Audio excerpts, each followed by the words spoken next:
আমার সামনে ইসলামী আন্দোলন বাংলাদেশের জানবাজ কর্মীরা, ইসলামী আন্দোলন বাংলাদেশের নেতা কর্মীদেরকে একথা স্মরণ করিয়ে দিতে চাই, যখন ফ্যাসিস্ট জালেম তার বুলেটের সামনে বাংলাদেশের শত শত ছাত্রের জীবনকে তার বুলেট দিয়ে চৌকে ঝাঁঝা করে দিয়েছিল।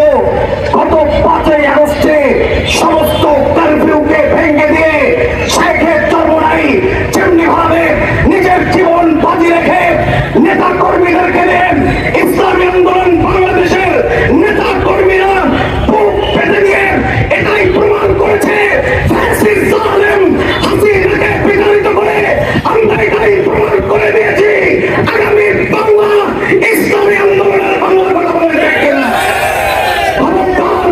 এক ফ্যাসিস্টকে সরিয়েছি, আরেক কোন ফ্যাসিস্টকে ক্ষমতায় আনার জন্য নয়। জালিমকে হটিয়েছি, এক জালিমকে হটিয়েছি, আরেক জালিমকে ক্ষমতায় বাঁচার জন্য কথা বলে দেখেন। আপনারা আমাদেরকে রাজনীতি কি শেখাবেন?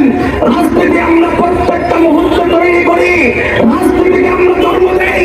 ভালো করে বিশ্লেষণ করে দেখেন কোন দল পাথর চাপা দিয়ে আমার ভাইকে হত্যা করেছেন, জেলখানার মধ্যে কারাগার ভেঙে সন্ত্রাসীকে কোন দল পলায়ন করেছেন, বগুড়ায় কে দুর্ঘটনা ঘটিয়েছেন, বেগে দিয়ে না দেওয়ার জন্য কোন দলের নেতা কর্মীরা আপনারা বাবাকে হত্যা করেছেন।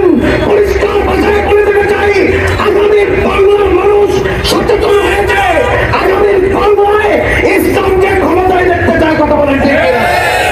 এজন্য দেশবাসীকে উদাত্তন জানাবো এবং স্পষ্ট ভাষায় বলে দিতে চাই, আর কোন ফ্যাসিস্ট, আর কোন জালেম, আর কোন দখলবাজ, আর কোন ফ্যাসিস্টকে বাংলার ক্ষমতায় আসতে দেওয়া হবে না। কথা বলেন ঠিক কিনা?